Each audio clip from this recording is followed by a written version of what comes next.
আসসালামু আলাইকুম viewers, this is freelance Mahbub and welcome করছি আজকে ব্র্যান্ড নিউ একটা ভিডিওতে আপনাদেরকে। গত ভিডিওতে আমরা আলোচনা করছিলাম হচ্ছে HTML এর ট্যাগস ফরম্যাটিং, এন্ড আজকে আমরা আলোচনা করব HTML এর হেডিং ট্যাগস নিয়ে, হেডিং ট্যাগ নিয়ে। সো হেডিং ট্যাগ কি, H1, H2, H3, H4, H6, X5 এইগুলো কি আসলে।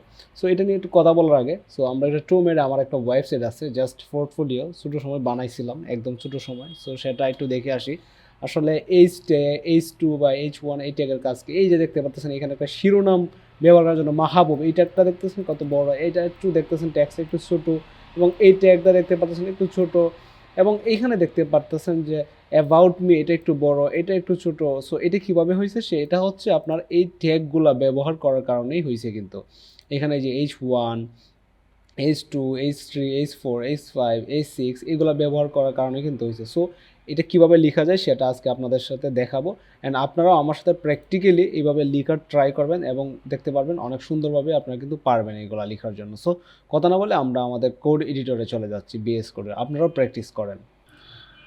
আমি আমার বিএস করে চলে আসছি, আপনারা আপনাদের বিএস করে চলে যাবেন এবং হচ্ছে লিখবেন হচ্ছে এটা। সো আমি এটা খুব মানে সহজেই নিয়ে এসে পড়ছি। আপনারা অনেকে হয়তো মানে দেখে অবাক হইতে পারেন যে কিভাবে এই সিনট্যাক্সটাকে HTML এর আমি হাতে না লেখা জাস্ট এরকম একটা ক্লিক করার পরে এসে পড়ছে। সো সেটা কীভাবে আনছি সেটা হচ্ছে আপনাদের যে উপরে হচ্ছে আপনার ট্যাবের উপরে দেখবেন ওয়ানে যে এটা আছে। সো আশ্চর্যবোধক চিহ্ন আমরা যেটা বলি, সো সেইখানে হচ্ছে আপনি শিফট এবং এটা আমাদের ওয়ানে ছাপ দিবেন একদম উপরে। সো এটা আসবে, দেন হচ্ছে আপনি এন্টার দিয়ে দেবেন, আপনি এখানে এরকম একটা ফরম্যাট চলে আসবে HTML এর।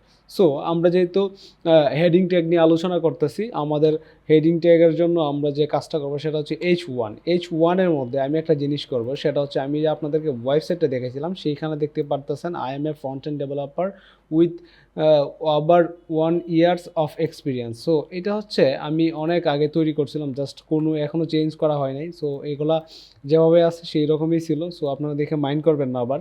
সো এটা আমি আপনাদেরকে আউটপুট দেখাবো। আমাদের এই যে হেডিং ট্যাগগুলো আছে, 6টা ট্যাগ আছে। সো 6টা ট্যাগ দিয়ে আমি আপনাদেরকে দেখাবো। সেটা হচ্ছে H1 দেখাইলাম, H2 এখন, সো H3 এখন দেখাবো আপনাদেরকে, এবং H4 দেখাবো, হ্যাঁ, এবং হচ্ছে H5 দেখাবো, অ্যান্ড হচ্ছে দেখাবো হচ্ছে আবার হচ্ছে H6।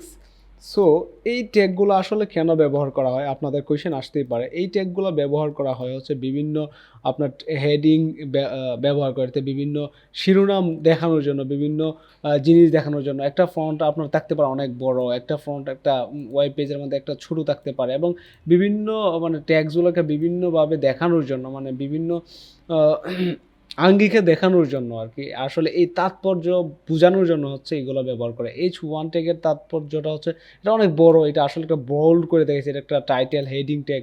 সো এরকম আর কি অনেকগুলো থাকে, এই যে দেখতে পারতেছেন H1, H2, H3, H4, H3, H5 এবং H6। সো এটা দেখতে পারতেছেন। সো এই হচ্ছে H1, H2 এবং হেডিং ট্যাগের কাজ।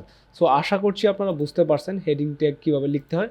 সো আপনারা এরকমভাবে লিখে লিখে ট্রাই করবেন, এবং যদি কোনো প্রবলেম হয় অবশ্যই আপনারা গ্রুপে আমাদের পোস্ট করবেন। আমাদের ভিডিওর নিচে আপনাদের গ্রুপের কিন্তু লিঙ্ক দেওয়া আছে, এবং হচ্ছে আপনি কোনো কিছু প্রবলেম পড়লে ভিডিওর নিচে কমেন্ট করতে পারেন। সো আশা করি আমরা যথাযথ উত্তর দেওয়ার চেষ্টা করবো আপনাদেরকে। আশা করছি ভালো থাকবেন, সুস্থ থাকবেন, অ্যান্ড দেখা হচ্ছে নেক্সট একটা ভিডিওতে। Signing off for today.